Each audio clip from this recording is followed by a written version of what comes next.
La palabra gaucho se asocia a términos como la solidaridad o la amistad. ¿Quién no ha hecho o ha pedido una gauchada? Este tipo de actos nobles forman parte de la argentinidad. Gaucho era un personaje real que vivía en La Pampa, cuya imagen fue alimentada por diferentes tipos de personajes literarios hasta convertirse en lo que hoy asociamos como el gaucho.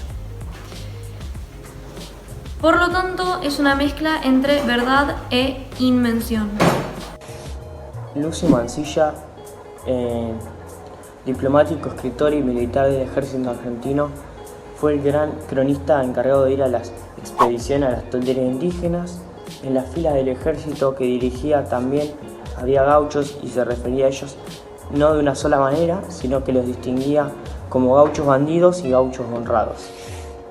Habla de paisano gaucho, que es como aquel que tiene un hogar, hábito de trabajo y respeto a la autoridad. Y del gaucho neto, como que el que concentra los criminales que son ligados al criollo errante y jugador pendenciero y enemigos de toda disciplina. Además del uso bélico del gaucho, hay un factor que retrasó la idea de civilizarlo.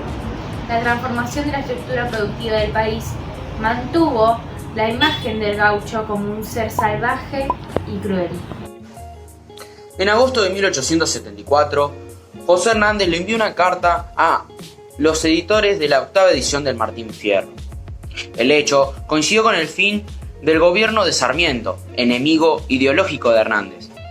La carta de Hernández: para mí la cuestión de mejorar la condición de nuestros gauchos no es solo una cuestión de detalle de buena administración. Mientras que el sector ganadero era una parte fundamental de los ingresos de la República, el hijo de los campos, designado por la sociedad con el nombre de gaucho, será un elemento, un agente indispensable para la industria agrícola. La idea del gaucho malo se dejó usar entre la élite porteña que le temía a la barbarie escrita por Sarmiento. Cuando llegaron las grandes corrientes inmigratorias, el gaucho pasó a ser un representante genuino de lo criollo. Gaucho es un término que se utiliza en Argentina, Uruguay y el sur de Brasil para nombrar a un tipo de campesino. Los gauchos son jinetes muy hábiles que se dedican a los trabajos rurales. Si bien al día de hoy se utiliza para denominar a los empleados de las explotaciones agroganaderas, en sus orígenes los gauchos vivían muy diferentes.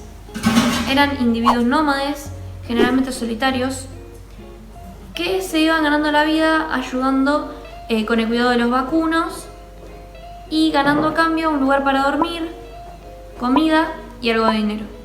El concepto que tenemos en la actualidad de un ellos es la vida serena en el campo, cuyas actividades se centran en la agricultura, el cuidado de las tierras, la ganadería y en grandes casos en la guerra. Hay una frase que dice que el gaucho es una mezcla de verdad e invención. Nosotros consideramos que es cierto debido a que en parte se refiere a una mezcla de verdad, debido a que el personaje que se relata en el libro fue real y hábito en la Pampa Argentina. Por otra parte, también es considerado de invención por todos los relatos novelísticos que se crearon a partir de la imagen y de las principales costumbres que persisten gracias al gaucho. Podemos encontrar varias formas de nombrar al gaucho. Entre ellas están gaucho, gaucho, gauderio y guaso. Sin embargo, no tienen el mismo significado. Un gaucho es un hombre mestizo que tiene sangre española e indígena, que se dedica a las tareas rurales y es especialista en montar a caballo. Solían vestirse con ponchos, con falcones, que son cuchillos de gran tamaño, pantalones amplios y lienzo. Para las personas se volvió muy importante su figura y generaron tendencia tanto en la literatura como en la inspiración. Un guaso es un sustantivo tanto masculino como femenino, cuyo significado es la persona que habita en las llanuras, relacionado con lo natural. Lo concerniente o lo relativo. Es un vocablo arcaico utilizado principalmente en el continente americano.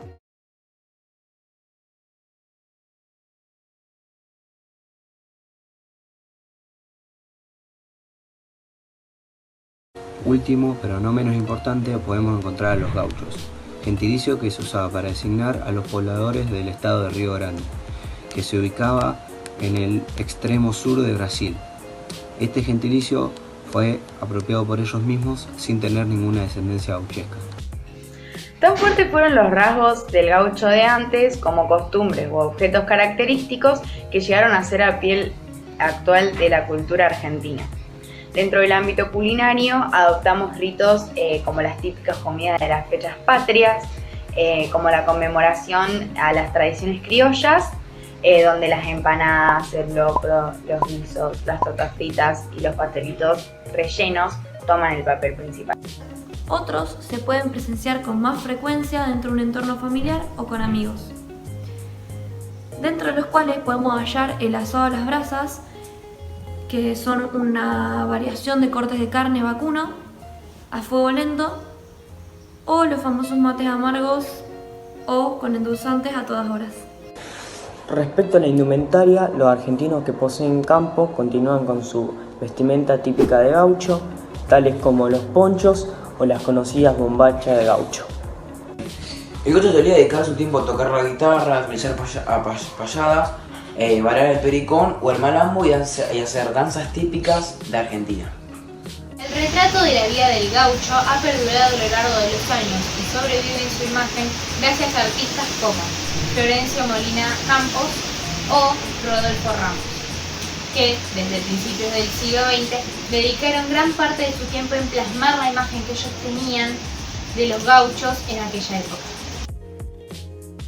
En el presente, consideramos a la figura del gaucho como una persona que posa, una figura con estilo y distinguido, ornamentado con espuelas sobre las botas de potro, con tirador de pie junto a su pingo, posando con un pañuelo al cuello, sombrero, faja y chiripá.